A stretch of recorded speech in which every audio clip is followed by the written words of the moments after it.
ഡിവിഷനിലെ ദേശീയ ജനാധിപത്യ സഖ്യത്തിന്റെ സ്ഥാനാർത്ഥി ശ്രീ ജേസപ്പൻ മത്തായി അവരുടെ വിജയത്തിനു വേണ്ടിയുള്ള ഈ തെരഞ്ഞെടുപ്പ് കൺവെൻഷനിൽ അധ്യക്ഷത വഹിക്കുന്ന ഭാരതീയ ജനതാ പാർട്ടിയുടെ കുട്ടനാട് മണ്ഡലം പ്രസിഡന്റ് ശ്രീ ടി സുഭാഷ്, വേദിയിൽ സന്നിഹിതരായിട്ടുള്ള പാർട്ടിയുടെ ജില്ലാ അധ്യക്ഷൻ ശ്രീ എം വി ഗോപകുമാർ, ജില്ലാ general secretary P K Vasudevan, യുവമോർച്ചയുടെ നമ്മുടെ സ്ഥാനാർത്ഥി ശ്രീ ജേസപ്പൻ മത്തായി അവർ, യുവമോർച്ചയുടെ ജില്ലാ ട്രഷറർ അനൂപ് എടത്വ, തലവടി പഞ്ചായത്ത് കമ്മിറ്റിയുടെ president Shri Surendran, Vimal Prasannan, Joseph M I, മറ്റ് ദേശീയ ജനാധിപത്യ സഖ്യത്തിന്റെ സ്ഥാനാർത്ഥികളെ, വിവിധ ബ്ലോക്ക് പഞ്ചായത്ത്, ഗ്രാമപഞ്ചായത്ത് ഡിവിഷനുകളിലെ സ്ഥാനാർത്ഥികളെ, സഹോദരി സഹോദരന്മാരെ, സുഹൃത്തുക്കളെ, എല്ലാവർക്കും നമസ്കാരം.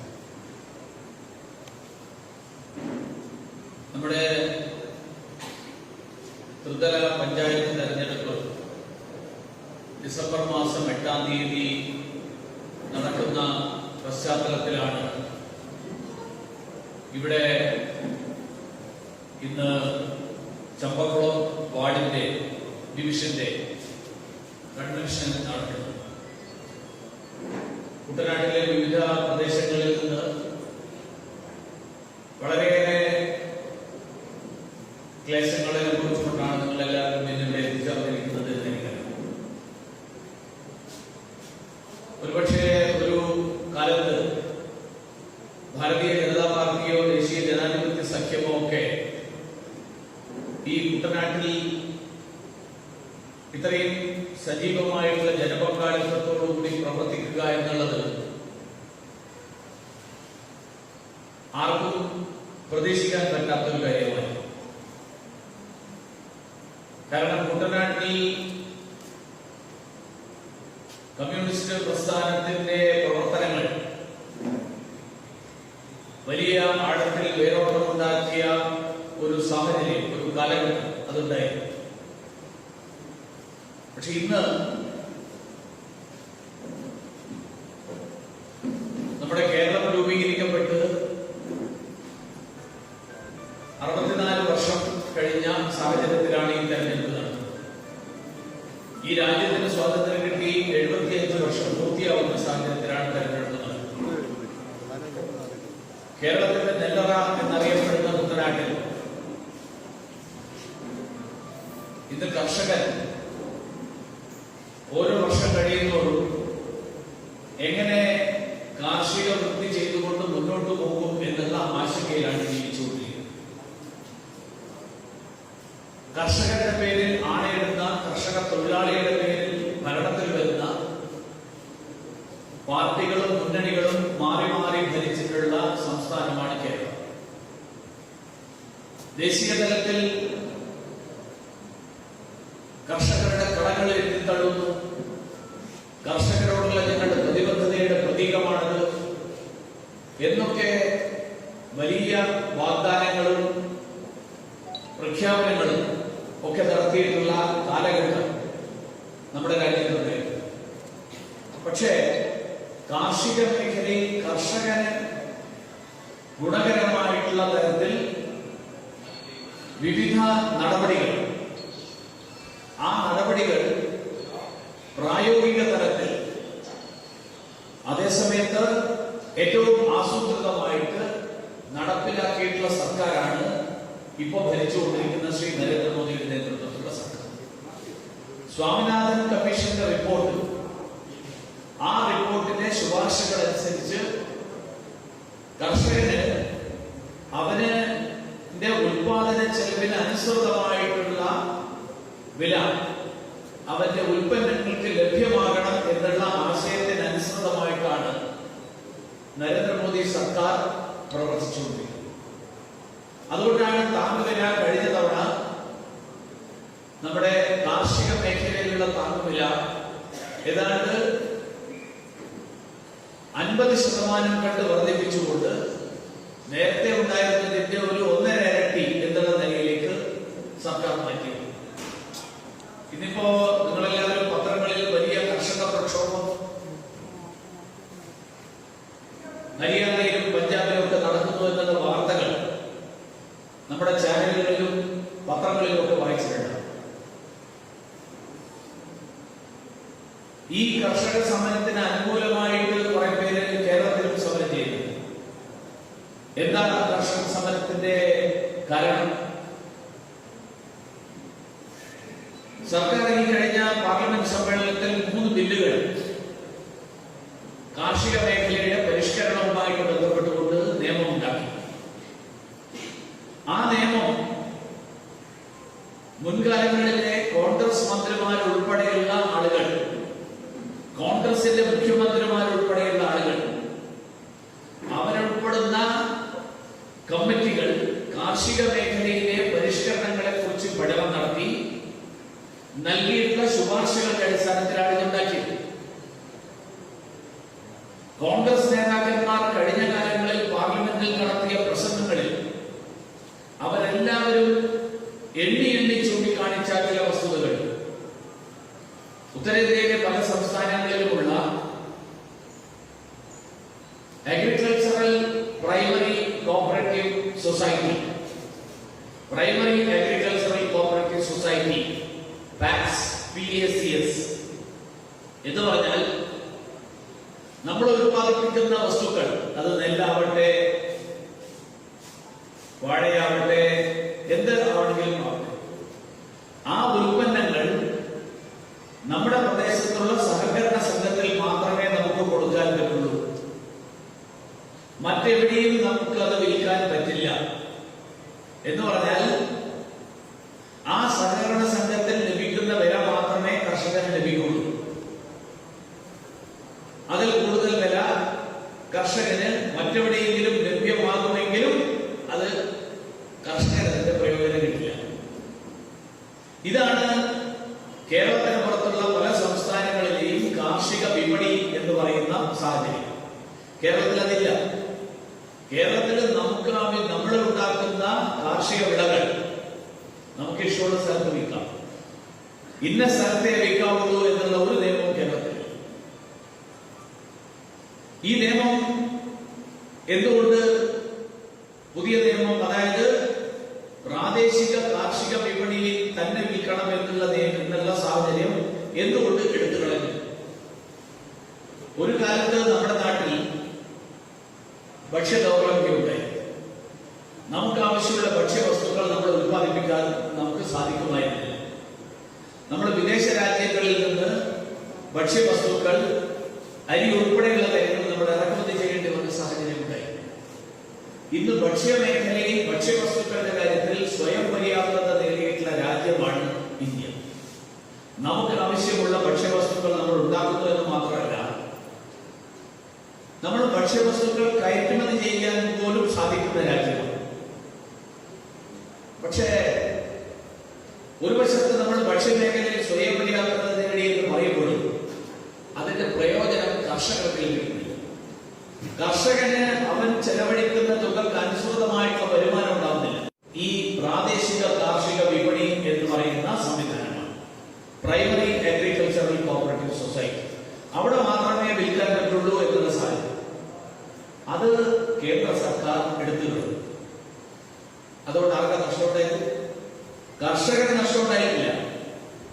ഈ പ്രാഥമിക കാർഷിക സഹകരണ സംഘം എന്ന് പറയുന്ന പ്രൈമറി അഗ്രികൾച്ചറൽ കോഓപ്പറേറ്റീവ് സൊസൈറ്റിയുടെ മറവിൽ പ്രവർത്തിക്കുന്ന, അവരുടെ ഏജന്റുമാരായിട്ട് പ്രവർത്തിക്കുന്ന ധാരാളം ആളുകൾ ഇത്രയും കാലം കർഷകരെ ചൂഷണം ചെയ്തുകൊണ്ട് സ്വന്തം കീശ വീർപ്പിച്ചിരുന്ന ആളുകൾക്ക് വലിയ വിഷമമുണ്ടായിട്ടുണ്ട്, ആളുകൾക്ക് വലിയ നഷ്ടമുണ്ടായിട്ടുണ്ട്.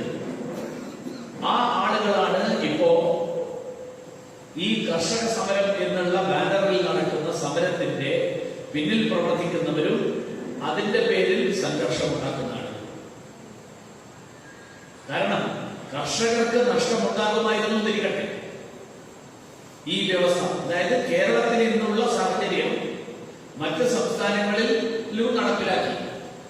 അങ്ങനെയായിരുന്നെങ്കിൽ ഇത് വലിയ കുഴപ്പമുള്ള സാഹചര്യമായിരുന്നെങ്കിൽ കേരളത്തിലാണ് നേരത്തെ തന്നെ ഈ സമരം വലിയ ശക്തമായിട്ട് നടക്കേണ്ടിയിരുന്നത്.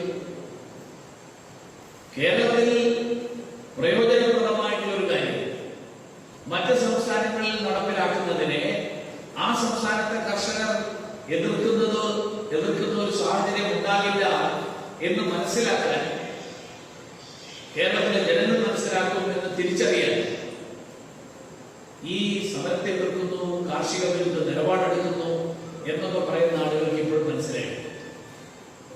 അതുമാത്രമല്ല, കാർഷിക മേഖലയ്ക്ക് വേണ്ടിയിട്ട് നരേന്ദ്രമോദിയുടെ നേതൃത്വത്തിലുള്ള സർക്കാർ വന്നതിന് ശേഷം കാർഷിക മേഖലയിൽ എങ്ങനെ കർഷകന് കൂടുതൽ വരുമാനം ഉണ്ടാക്കാൻ കഴിയും അതിനു വേണ്ടിയിട്ടുള്ള നിരവധി പദ്ധതികൾ ആവിഷ്കരിച്ച് നടപ്പിലാക്കിക്കൊണ്ടിരിക്കുകയാണ്. ആധുനിക സാങ്കേതിക വിദ്യ ഉപയോഗിച്ചുകൊണ്ട് അതിൽ നിന്നുള്ള പ്രയോജനം ഉണ്ടാക്കാനായിട്ട് കാർഷിക ഉൽപ്പന്നങ്ങൾക്ക് മൂല്യവർദ്ധനം നടപ്പിലാക്കിക്കൊണ്ട് അതിൽ നിന്ന് കർഷകന് അതിൽ കൂടുതൽ വരുമാനം ഉണ്ടാകുന്ന തരത്തിൽ കർഷക കൂട്ടായ്മകൾക്ക് രൂപം നൽകാനുള്ള വളരെ പ്രസക്തമായിട്ടുള്ള ഒരു പദ്ധതി, ആ പദ്ധതി ആസൂത്രണം ചെയ്ത് നടപ്പിലാക്കാനുള്ള തയ്യാറെടുപ്പിലാണ് ഇപ്പോ കേന്ദ്ര സർക്കാർ. രാജ്യത്താകമാനം അത്തരത്തിലുള്ള 10,000-ത്തിലധികം കർഷക കൂട്ടായ്മകൾ, ഫാർമർ പ്രൊഡ്യൂസ് ഓർഗനൈസേഷൻ. അതല്ലാതെ ഈ പ്രതിപക്ഷം പറയുന്നത് പോലെ കോർപ്പറേറ്റുകൾ കർഷകരുടെ ഭൂമി പാട്ടത്തിനെടുത്ത് അവരെ കടക്കാരാക്കുന്ന ഒരു സമീപനം ഉണ്ടാകും എന്നുള്ളത് ജനങ്ങളെ തെറ്റിദ്ധരിപ്പിക്കാൻ വേണ്ടിയിട്ട് ഉപയോഗിക്കുന്ന തന്ത്രങ്ങളാണ്. കഴിഞ്ഞ കാലങ്ങളിൽ പഞ്ചാബിൽ ഇതുപോലെയുള്ള പല ശ്രമങ്ങളും പണ്ട് നടത്തിയിട്ടുണ്ട്. ഈ പഞ്ചാബിന് വളരെ പ്രശസ്തമായിട്ടുള്ള ഒരു അണക്കെട്ടുണ്ട്, ബക്രാനങ്കൽ അണക്കെട്ട്. ആ ബക്രാനങ്കൽ അണക്കെട്ട് ഉണ്ടാക്കിയപ്പോ അവിടുത്തെ കർഷകരെ തെറ്റിദ്ധരിപ്പിക്കാനായിട്ട് അന്ന് ചില ആൾക്കാർ നടത്തിയ ഒരു ശ്രമമുണ്ട്. എന്താണ്? ഈ അണക്കെട്ടിൽ നിന്ന് വൈദ്യുതി ഉൽപ്പാദിപ്പിച്ചിട്ടാണ് വെള്ളം പുറത്തേക്ക് വിടുന്നത്. അപ്പൊ ആളുകൾ പ്രചരിപ്പിച്ച, അവിടെ ചില ആൾക്കാർ പ്രചരിപ്പിച്ചെന്ന് വെച്ച് കഴിഞ്ഞാൽ, നിങ്ങൾക്ക് ഇനി കിട്ടാൻ പോകുന്ന വെള്ളം ഈ വൈദ്യുതിയൊക്കെ ഉരുക്കിക്കളഞ്ഞതിന് ശേഷമുള്ള വെള്ളമാണ്. ആ വെള്ളം കൊണ്ട് നിങ്ങളുടെ കൃഷിയിൽ ഒരു പ്രയോജനം ഉണ്ടാവില്ല. നിങ്ങളുടെ കൃഷിക്ക് വേണ്ടിയിട്ട് ആ വൈദ്യുതി ഊറ്റിക്കളഞ്ഞ വെള്ളം എടുത്തു കഴിഞ്ഞാൽ ആ വെള്ളം കൊണ്ട് കൃഷിയിൽ നിങ്ങളുടെ നെൽകൃഷി വളരില്ല, കരിമ്പ് കൃഷി വളരില്ല, ഗോതമ്പ് കൃഷിയിൽ വിളവ് കിട്ടില്ല എന്നടക്കം പറഞ്ഞ് തെറ്റിദ്ധരിപ്പിച്ച ഒരു നാടാണ് നമ്മുടെ നാട്. അപ്പൊ അങ്ങനെയുള്ള നാട്ടിൽ നാടിനെ പട്ടിയാക്കുന്ന തന്ത്രജ്ഞരായിട്ടുള്ള ആളുകൾ, തന്ത്രശാലികളായിട്ടുള്ള ആളുകൾ, അങ്ങനെയുള്ള ആളുകൾ ഇപ്പൊ നടത്തുന്ന ഈ സമരത്തെക്കാൾ കൂടുതൽ സമരത്തിന്റെ പ്രചരണം കേരളത്തിലാണ് നടക്കുന്നത്. സമരം നടക്കുന്ന സംസ്ഥാനങ്ങളിൽ ഇത്ര പ്രചരണമില്ല, പക്ഷെ അതിനേക്കാൾ കൂടുതൽ നടക്കുന്നത് ഇവിടെയാണ്. നിങ്ങൾക്കറിയാം, കഴിഞ്ഞ കാലങ്ങളിൽ നടന്നിട്ടുള്ള പ്രചരണങ്ങൾ. ഉത്തർപ്രദേശിലെ ഹാത്രസിൽ വലിയ സ്ത്രീ പീഡനം നടന്നു. പട്ടികജാതി വിഭാഗത്തിൽപ്പെടുന്ന ഒരു പെൺകുട്ടിയെ പീഡിപ്പിച്ചു.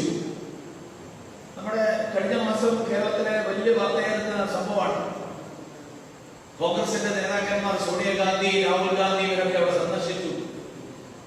ആ ഹാത്രസ് ഉൾപ്പെടുന്ന ഉത്തർപ്രദേശില് 6 സീറ്റിൽ ഇപ്പോൾ ഉപതെരഞ്ഞെടുപ്പ് നടന്നു. 6 സീറ്റിൽ ജയിച്ചത് BJP.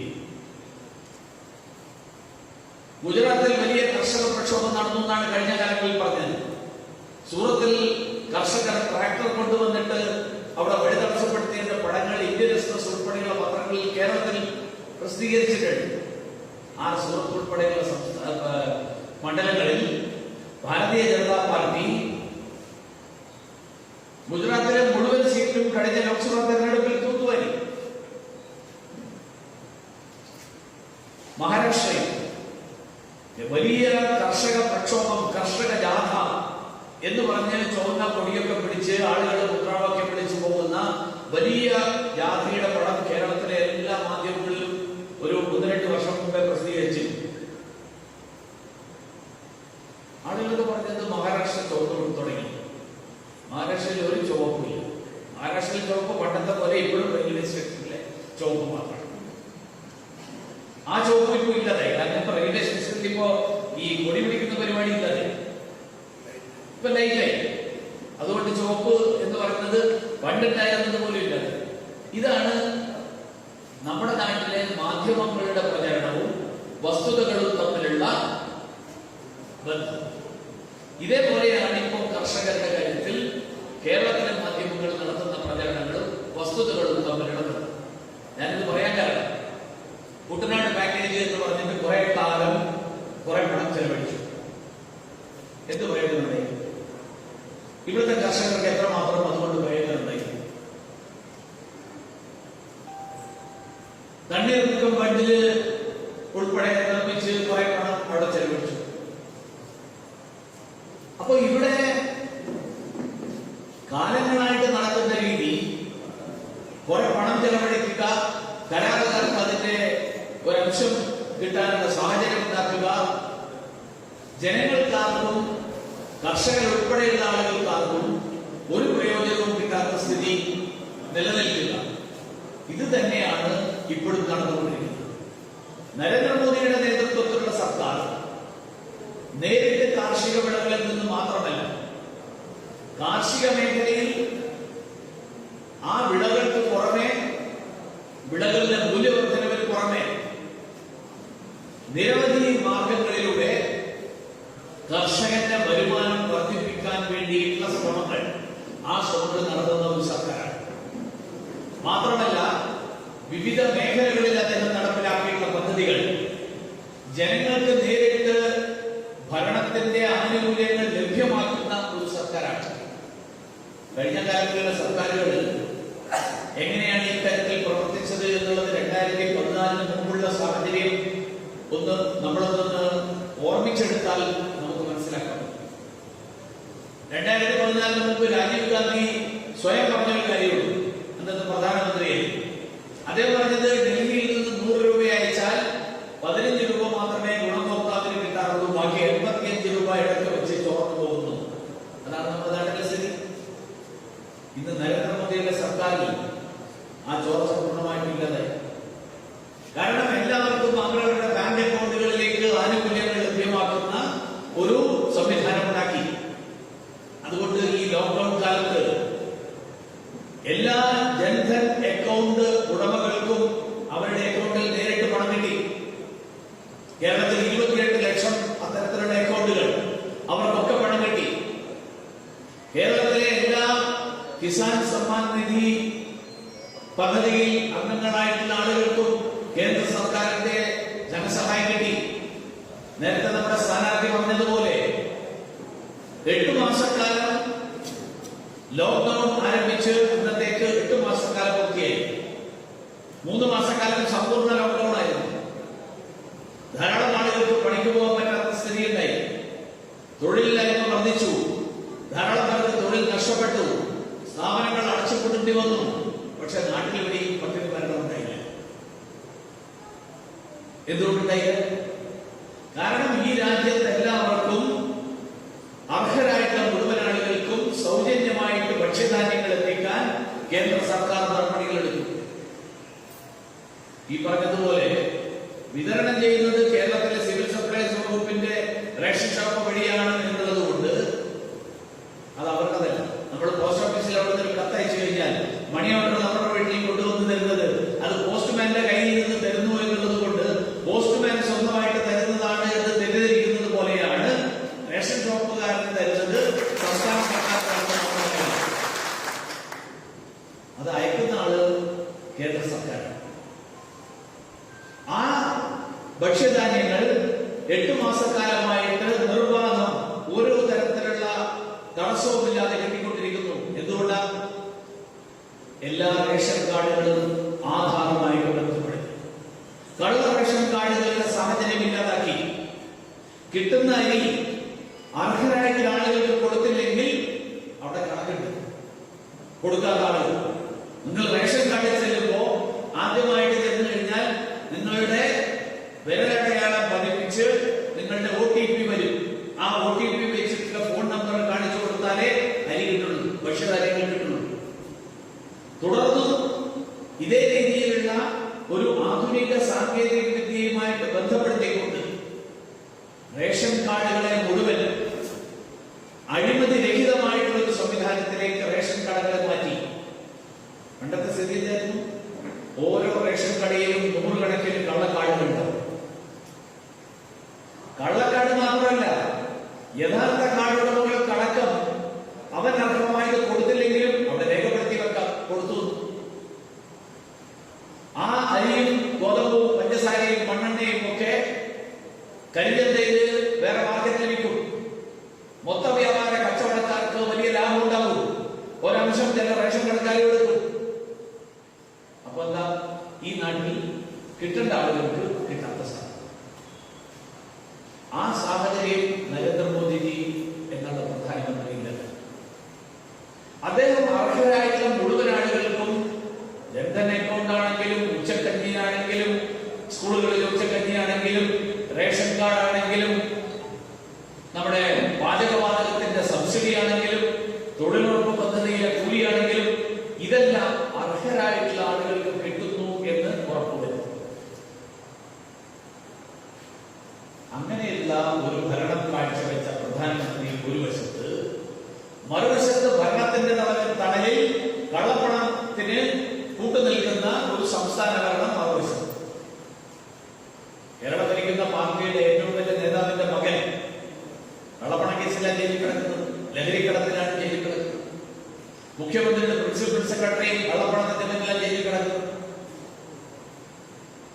ഈ കേരളത്തിലെ ഏറ്റവും വലിയ തൊഴിലാളി പാർട്ടിയുടെ നേതാവിന്റെ മകന് കോടികളുടെ ആസ്തി എവിടുന്ന് വന്നു? എങ്ങനെ ഈ പണം കൈകാര്യം ചെയ്യാനുള്ള സാഹചര്യം ഉണ്ടായി? അതിന് മാത്രമുള്ള എന്ത് ആസ്തിയാണ് ശ്രീമാൻ കോടിയേരി ബാലകൃഷ്ണൻ അദ്ദേഹത്തിന്റെ കുടുംബത്തിലുള്ളത്? അദ്ദേഹം തന്നെ പറഞ്ഞിട്ടുണ്ടല്ലോ, അദ്ദേഹം തലശ്ശേരിക്കാരനാണ്. ഞാൻ തലശ്ശേരിയിൽ ജനിച്ച് വളർന്ന് പഠിച്ച് അവിടെ വിദ്യാഭ്യാസം നേടിയിട്ടുള്ള ആളാണ്. അദ്ദേഹം പറഞ്ഞത് വായിക്കാനുള്ള സാഹചര്യം ഉണ്ടായില്ല. അദ്ദേഹം പറഞ്ഞത് എന്റെ ചെറുപ്പകാലം വളരെ കഷ്ടപ്പാടായിരുന്നു. എന്റെ അമ്മ പശുവിനെ വളർത്തി പാല് കറന്ന് ചുറ്റുമുള്ള വീടുകളിൽ വിറ്റ് അതിൽ നിന്നുള്ള പണം കെട്ടിയിട്ടാണ് എന്നെ പഠിപ്പിച്ചത്. ആ അമ്മ ചെയ്തത് നല്ല കാര്യമാണ്, അധ്വാനിച്ച് മകനെ പഠിപ്പിച്ചു. പക്ഷെ കോടിയേരി ബാലകൃഷ്ണൻ എങ്ങനെ കോടിയേരി ബാലകൃഷ്ണന്റെ മക്കളെ പഠിപ്പിച്ചു? അതിന് മാത്രം കോടിയേരി ബാലകൃഷ്ണൻ എന്ത് ജോലി ചെയ്തിട്ട് ശമ്പളം വാങ്ങിയത്? ഇന്ന് വരെ കോടിയേരി ബാലകൃഷ്ണനും എന്നെയും നിങ്ങളെ പോലെ ജോലി ചെയ്തിട്ട് ശമ്പളം വാങ്ങിയിട്ടുണ്ടോ? മാസ ശമ്പളോ ആഴ്ച ശമ്പളോ ദിവസക്കൂലിയോ ഏതെങ്കിലും പണി? അപ്പൊ പിന്നെ എങ്ങനെ ഈ വരുമാനമുണ്ടായി? ഈ ആസ്തി എവിടെ വന്നു? അപ്പൊ ഈ ആസ്തി മുഴുവൻ തന്നെ ഭരണത്തിന്റെ തണലിൽ, അധികാരത്തിന്റെ തണലിൽ, പാർട്ടി പദവിയുടെ സംരക്ഷണത്തിൽ എങ്ങനെയാണ് ഈ പണം ഉണ്ടായത്? നിയമവിരുദ്ധമായിട്ടുണ്ടാക്കിയ പണം, അവിഹിതമായിട്ടുള്ള മാർഗങ്ങളിലൂടെ ഉണ്ടാക്കിയ പണം. ആ പണമാണ് ഈ തരത്തിൽ കോടികളുടെ ഇടപാടുകൾ നടത്തുന്നതിനുള്ള സാഹചര്യത്തിലേക്ക് എത്തിച്ചത്.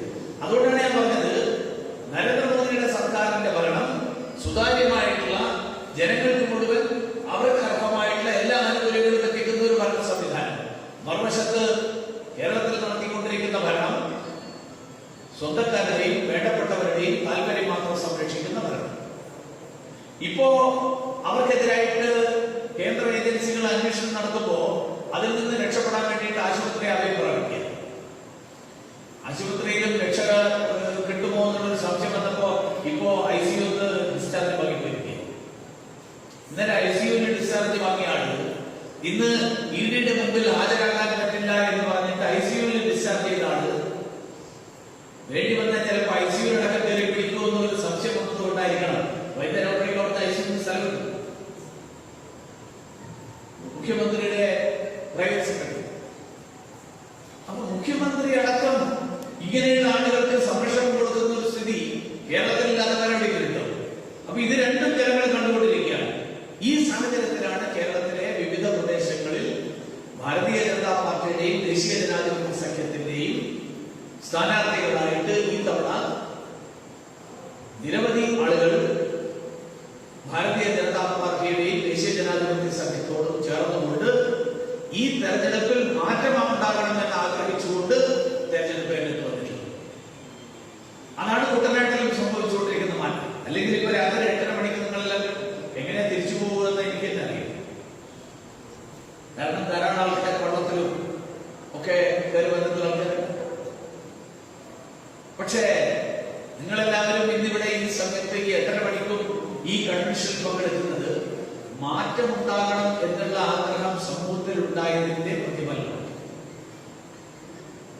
നേരത്തെയും BJP-യുടെയും NDA-യുടെയും ഒക്കെ ആൾക്കാരെ ഇതുപോലത്തെ വലിയ പരിപാടികളൊക്കെ നടത്താനും കൺവെൻഷൻ നടത്താനും ഒക്കെ താല്പര്യമുണ്ടായിരുന്നു. പക്ഷെ അന്ന് അത് ശ്രമിച്ചിട്ട് നടന്നില്ല. കാരണം അന്ന് ഇവർ മാത്രമേ ശ്രമിച്ചിട്ടുള്ളൂ, ജനങ്ങൾ അതനുസരിച്ച് പ്രതികരിച്ചിരുന്നില്ല. ഇന്ന് ജനങ്ങൾ പ്രതികരിക്കുന്നു, ജനങ്ങളുടെ പ്രതികരണത്തിനനുസരിച്ച് നേതാക്കന്മാർ അതനുസരിച്ചിട്ട് ഉയർന്നു. അതുകൊണ്ട് ഈ തെരഞ്ഞെടുപ്പ്, വരാൻ പോകുന്ന ജില്ലാ പഞ്ചായത്ത്, ബ്ലോക്ക് പഞ്ചായത്ത്, ഗ്രാമപഞ്ചായത്ത് തെരഞ്ഞെടുപ്പുകൾ, ഈ തെരഞ്ഞെടുപ്പുകൾ ജനങ്ങളുടെ മാറ്റത്തിനുള്ള ആഗ്രഹം പ്രതിഫലിപ്പിക്കുന്ന തെരഞ്ഞെടുപ്പായി. അവിടെ വ്യത്യസ്ത സമുദായങ്ങളിൽ, വ്യത്യസ്ത മതങ്ങളിൽ, വ്യത്യസ്ത സമൂഹത്തിന്റെ വിവിധ തുറകളിൽ പ്രവർത്തിച്ചിട്ടുള്ള ആളുകൾ, അങ്ങനെയുള്ള ആളുകൾ നരേന്ദ്രമോദി കാഴ്ചവെച്ചിട്ടുള്ള മാതൃകാപരമായിട്ടുള്ള ഭരണം, അത്തരമൊരു ഭരണം ഞങ്ങളുടെ ഗ്രാമപഞ്ചായത്തിലും വേണം, ഞങ്ങളുടെ ബ്ലോക്ക് പഞ്ചായത്തിലും വേണം, ഞങ്ങളുടെ ജില്ലാ പഞ്ചായത്തിലും വേണം എന്ന് ആഗ്രഹിക്കുന്നവരായിട്ട് സമൂഹത്തിൽ മാറ്റം ആഗ്രഹിക്കുന്ന ജനങ്ങൾ, ആ ജനങ്ങളുടെ പ്രതീകമാണ് ദേശീയ ജനാധിപത്യ സംഘത്തിന്റെയും ഭാരതീയ ജനതാ പാർട്ടിയുടെയും സ്ഥാനം.